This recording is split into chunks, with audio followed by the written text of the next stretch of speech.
If you guys are wondering why I'm laughing, it's because we were all joking. Hi, Divya. How are you? Uh, Welcome to the live. So we're just going to be waiting for a few more people to join, and then I'll invite you to share the live with me, and we'll start this conversation.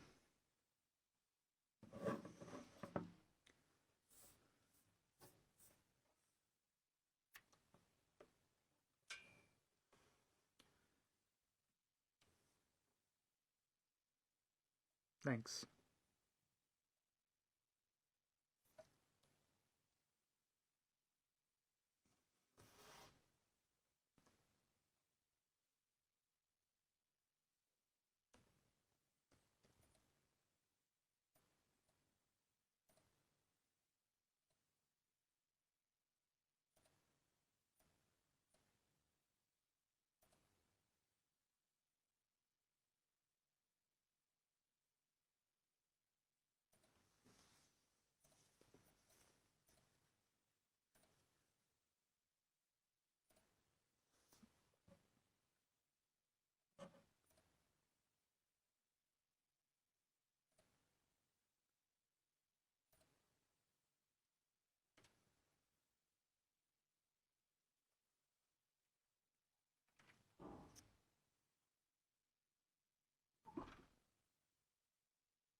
All right, we'll wait for two more people to join, and then we can start the live.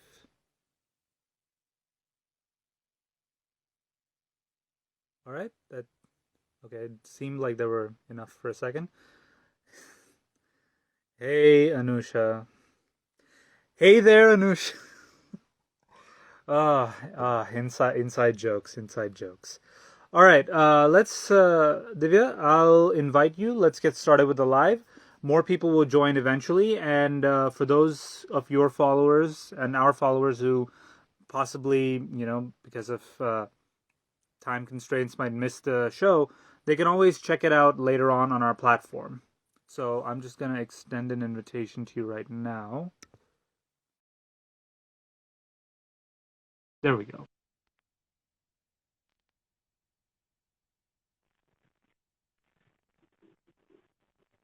Okay, I think I need to set the camera. Yeah, Sure. there we go. Hi, Divya. How are you? Hi. Good. How about you? I'm doing very well. It's Friday. It's the end of the week. I'm just happy Yeah. to have gotten this far right now. So, how Yeah. are you? How's the week been for you?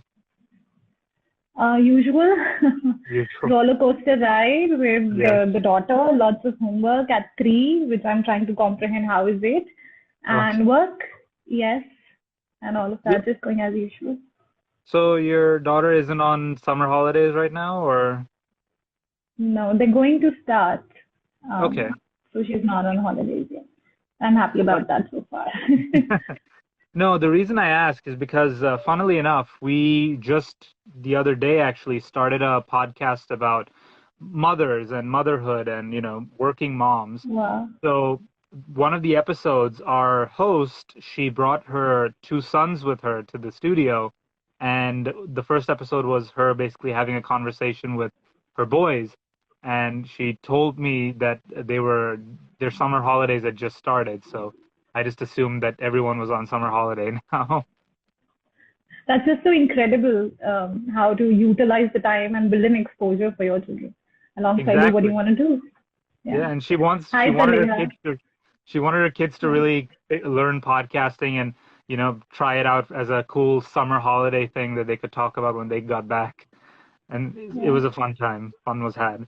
So, Divya, let's jump right into the questions. So we're going to start with your time in college and then kind of what you did after. So I was looking you up on LinkedIn, and it says that you have a degree in electrical engineering. Is that correct?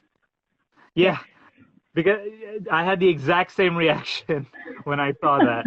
Because then I kind of followed your career path, and I saw you worked as a consultant for a little bit, and now you are working as a certified lactation counselor. And I was just wondering if you could walk us through kind of that career pivot, because that's quite an extreme pivot in the grand scheme of things.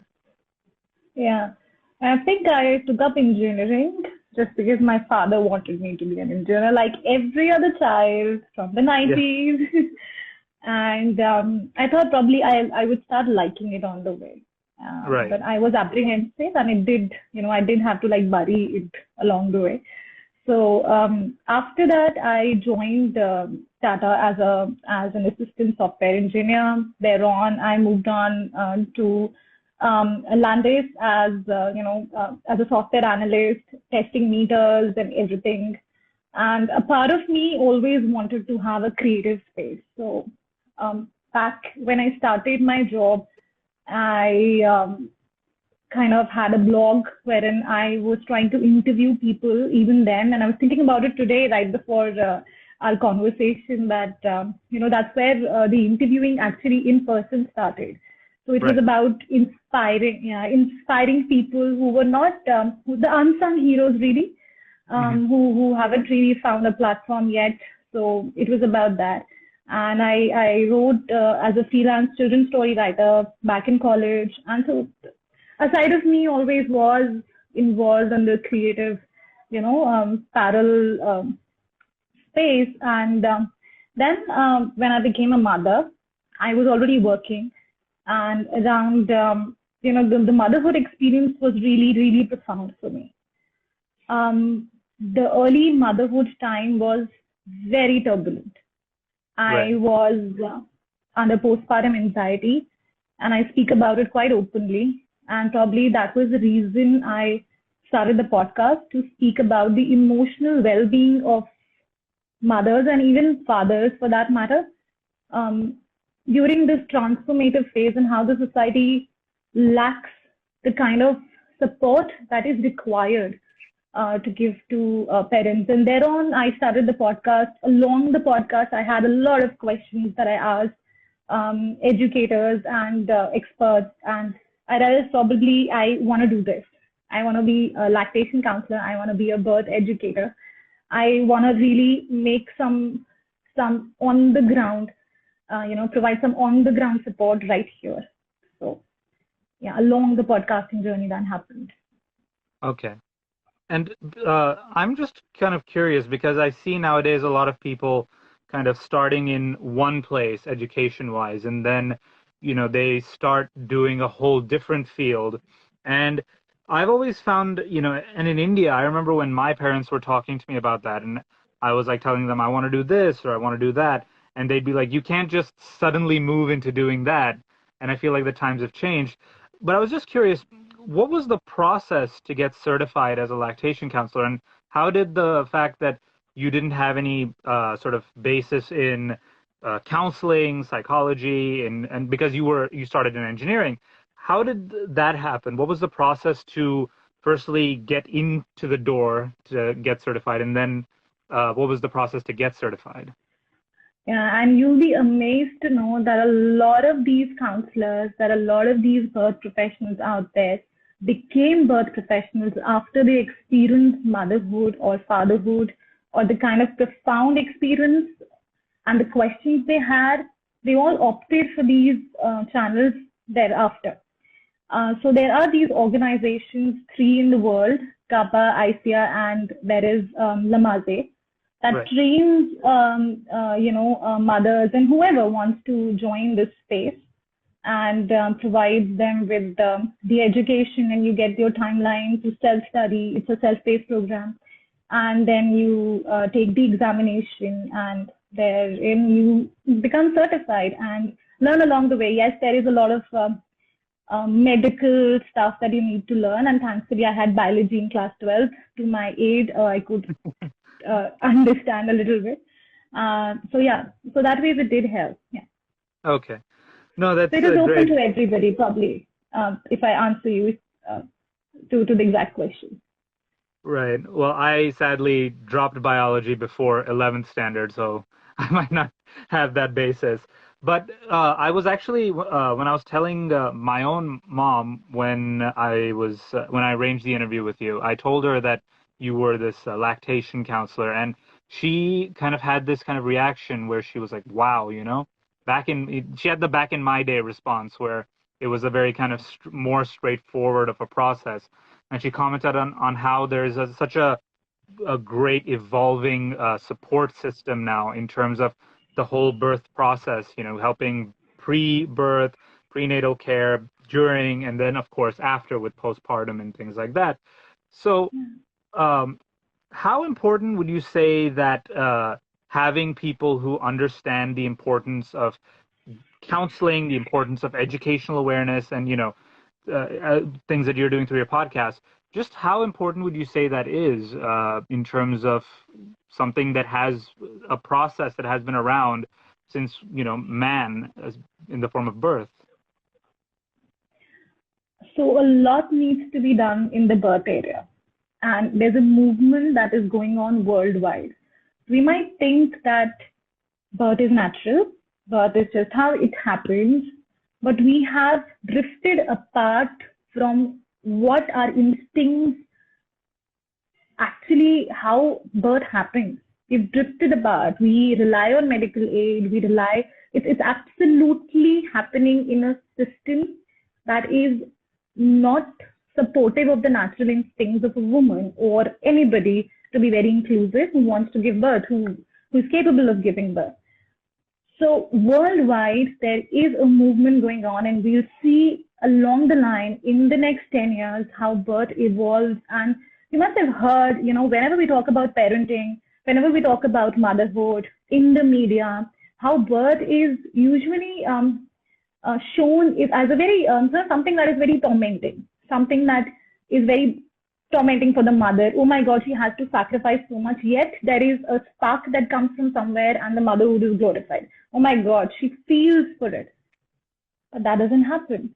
Today we hear a lot of stories of mothers telling you how birth was probably not as positive for them as it was probably to their mothers or their mothers who were able to give birth in the midwifery system of the old times. So that is changing, and education is really important. When I went through my labor, through my delivery, I felt I was not heard. Right. And probably I'm speaking for a lot of women out there who haven't really thought about it, that they should have been heard, that their story could have been different. Education, whether it comes to breastfeeding, feeding in general, lactation and birth is really, really important, and it will change. The need will be realized. It's in India. It's being realized. It's happening, and it will take time. And I'm happy that it is happening for our future generations, for my daughter probably. Great. And so from that, let's transition into the podcast itself. Yeah. So your podcast is called MommyTrack and Daddy Whispers. And I was Mouthful. curious what the inspiration of that title was exactly. Yeah, a really, really significant question.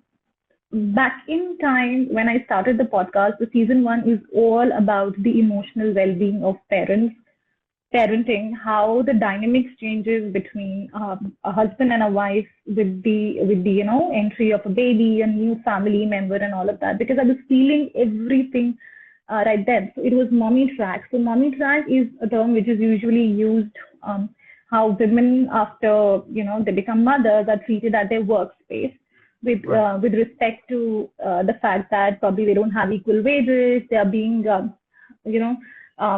put aside, they are being in the name of support, they're being just suppressed and all of that.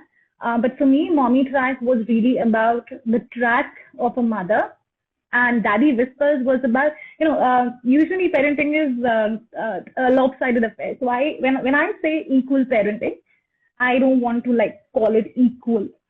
Everything in life has to be balanced. Your two hands are not equal. They're balanced. They have a purpose. They're not the same.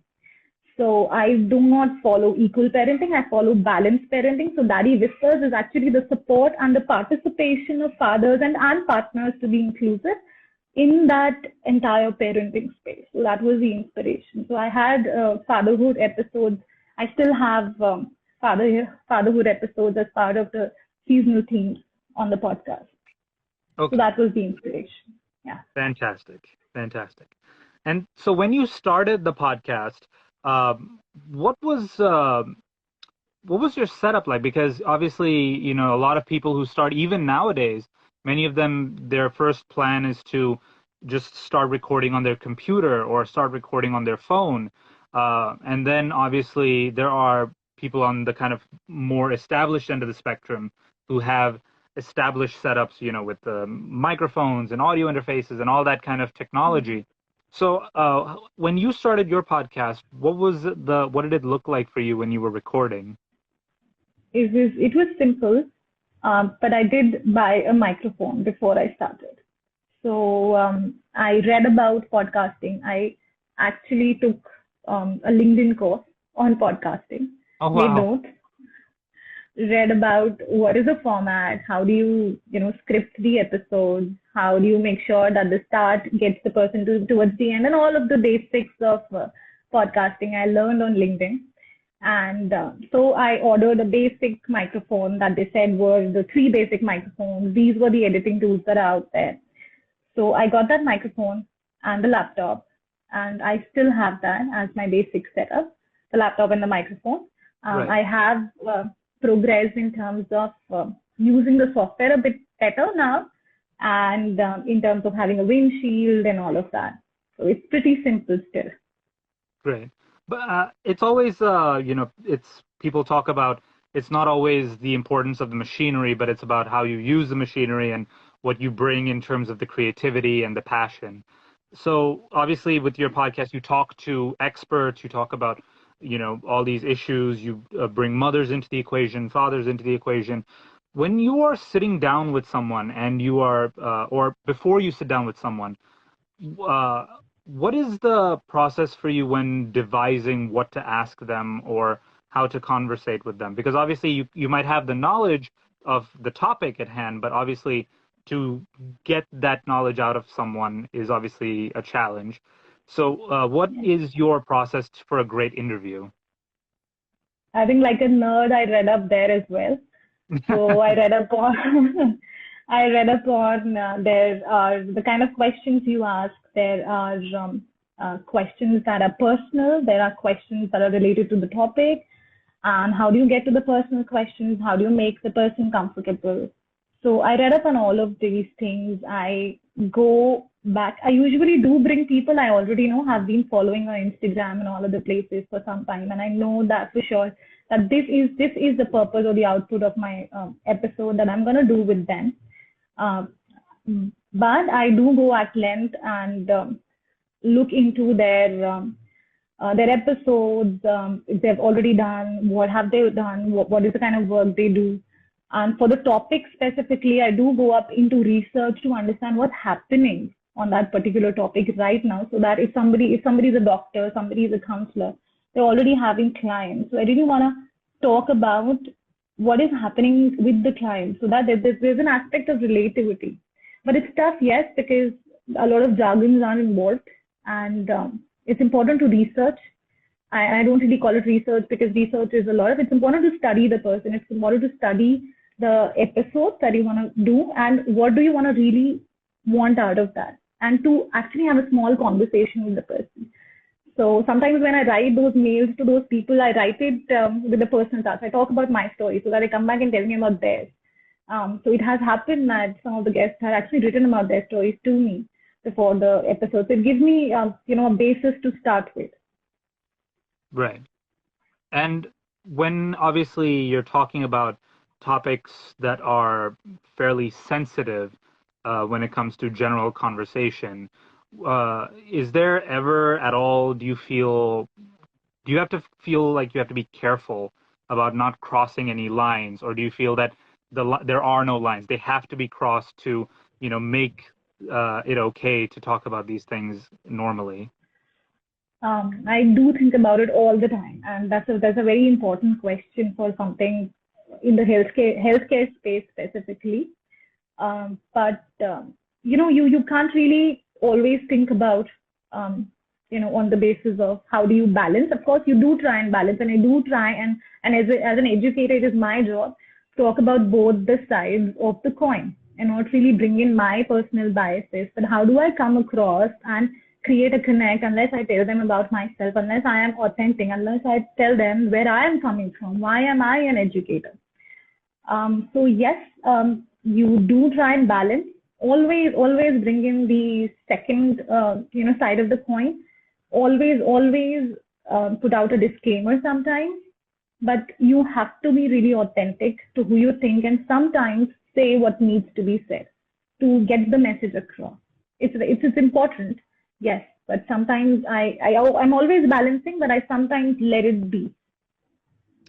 And during your podcast, obviously, because you're talking with people who are in a similar field to you, you're an educator, they might be a doctor.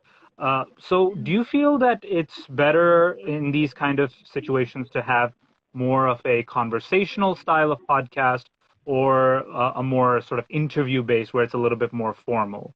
Which one do you think you follow, and which one do you feel has resonated more with your listeners?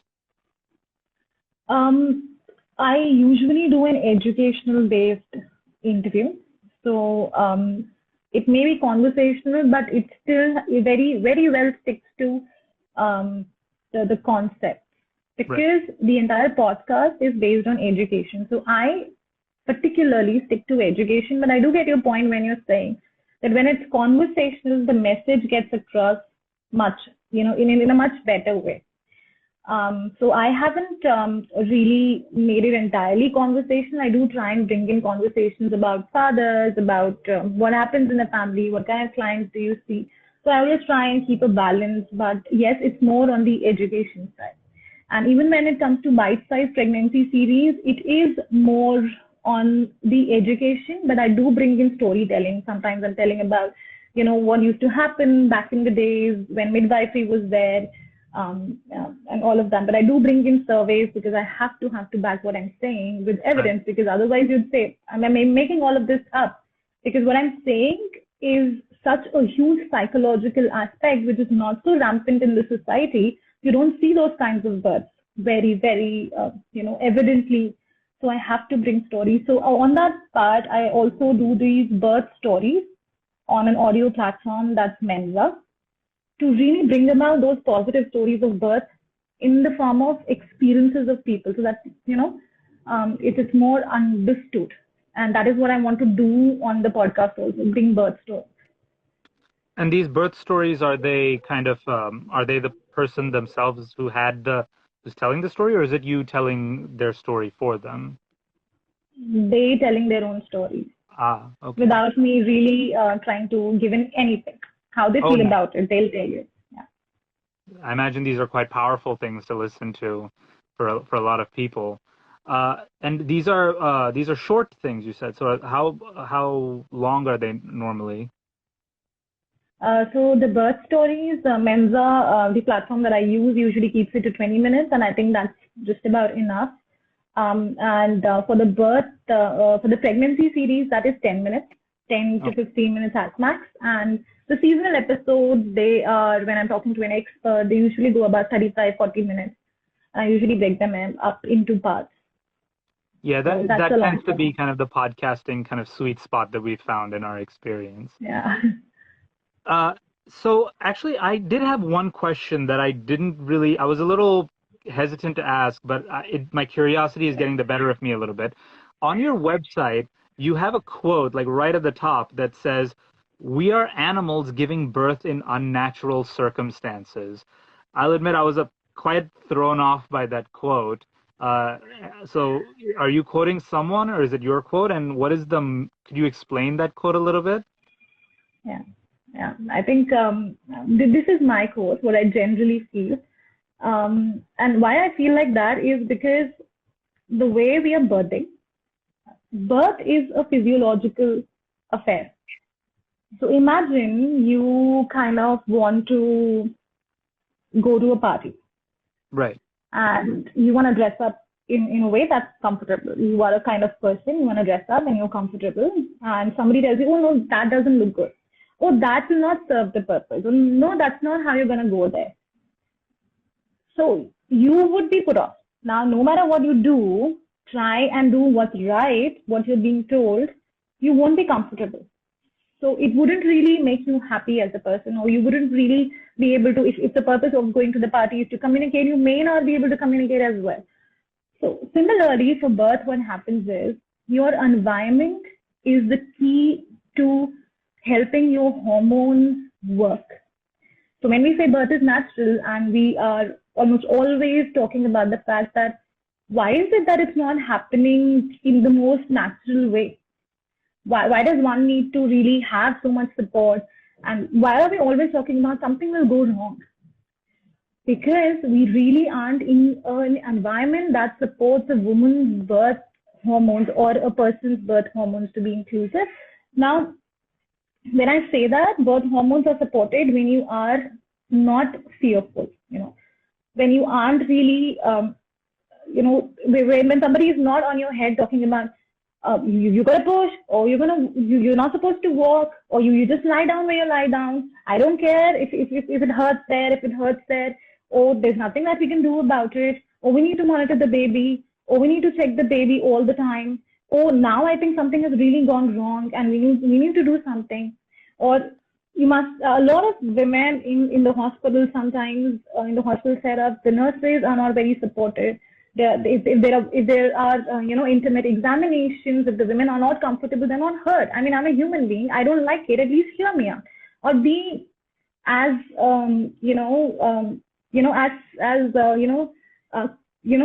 have some courtesy and at least ask me for a permission and make me comfortable about what's going to happen. So our birth hormones, they're like having a physical relationship, an intimate, relationship with somebody. If you aren't comfortable, your hormones will not come into place. So everything is right here, and that's where we are losing it. We're losing it right here. So we are animals.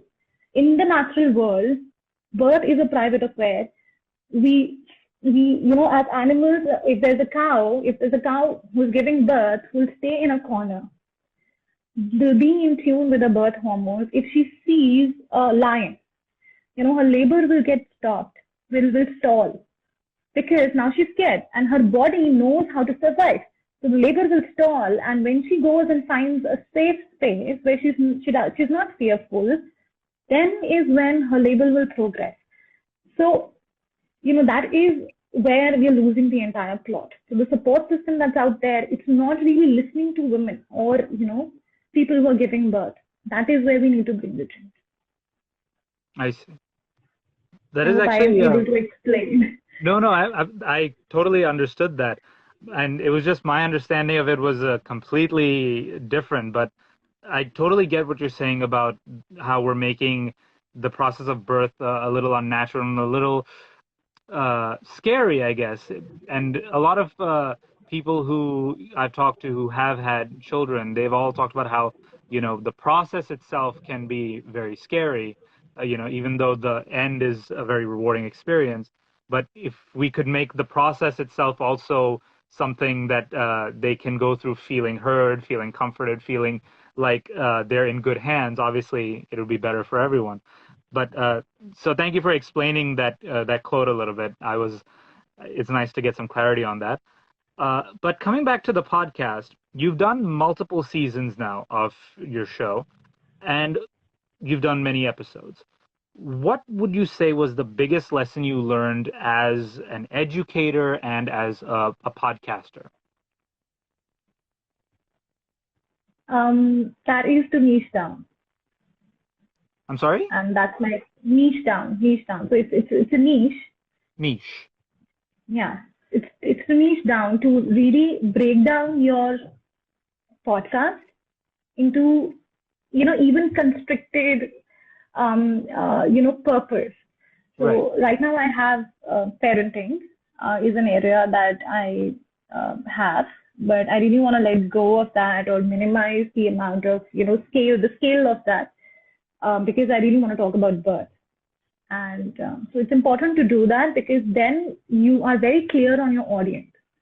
So, nobody goes confused. And to be honest, like, for example, I have the seasonal episodes that are about women health, birth, and physical health, pregnancy, postpartum. And then there are bite-sized pregnancy series, and there are parenting episodes. So it's a bi-weekly podcast. So someone who's only looking for parenting episodes might have to wait a little longer to get to those episodes. It's not really making sense to them to stay that long, and they might go somewhere else where there are episodes being released just on parenting time and again. So stick to always go back.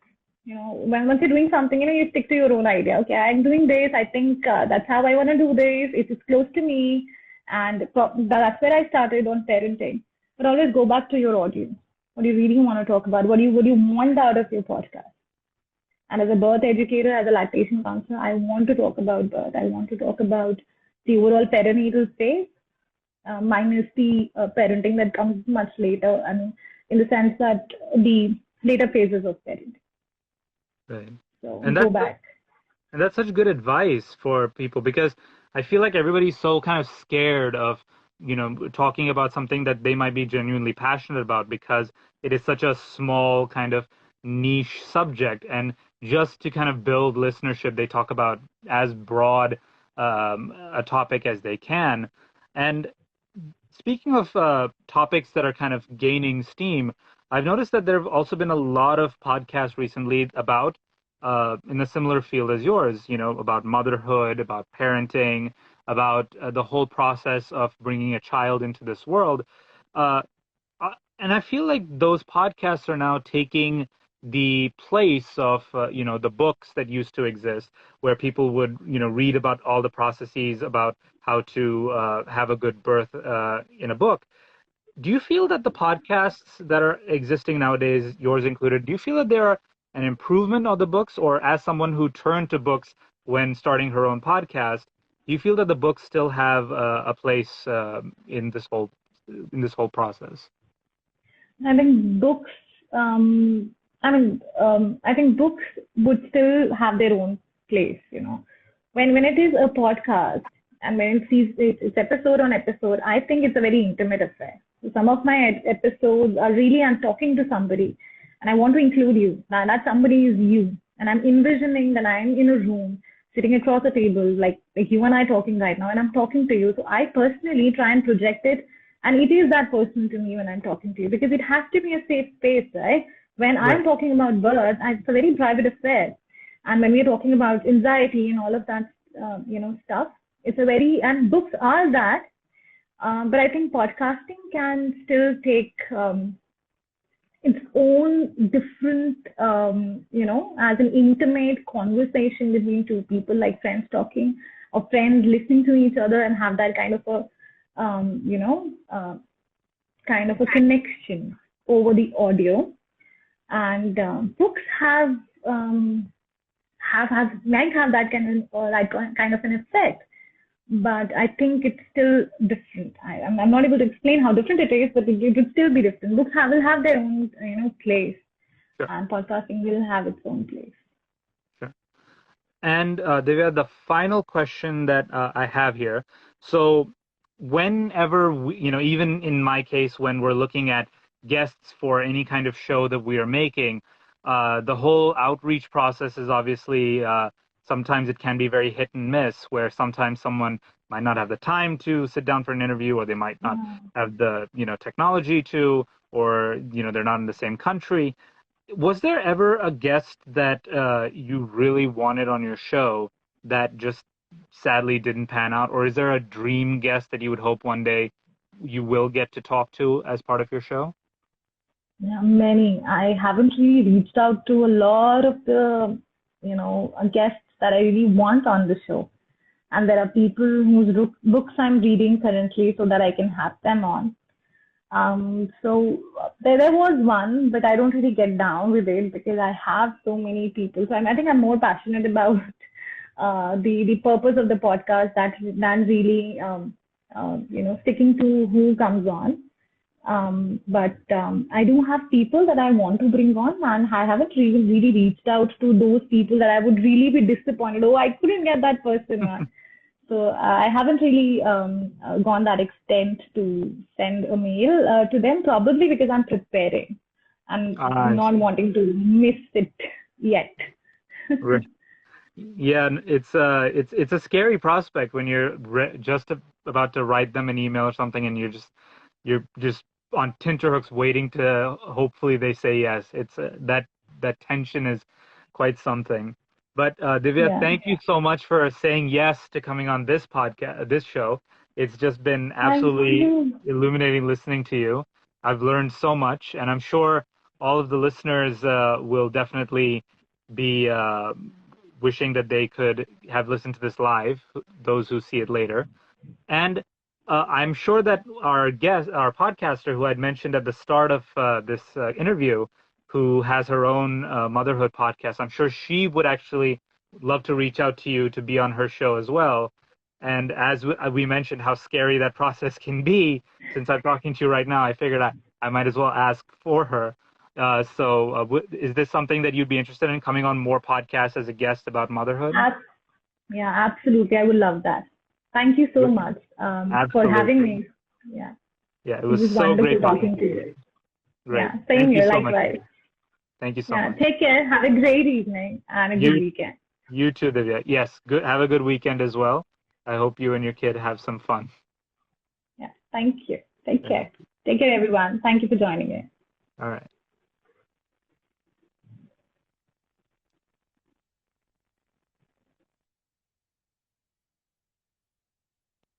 All right, guys. Well, that was Divya Kapoor of MotherTrack Daddy Whispers.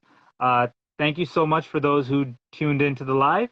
Hopefully, you learned a bit about the whole process of motherhood and birth and all of these great topics that Divya covers in such detail and with such intelligence. And all of the guests that she brings on are absolute experts in their field. So please, please, please do check out her podcast. It is an absolutely wonderful show. And please also consider checking out manicpod as well. We are uploading some new features onto our platforms like micropods and audio blogs, as well as the podcasts that we are always adding to our library. So, guys, thank you so much for tuning in to this episode of Friday Chats. This is Vedant Naik signing off.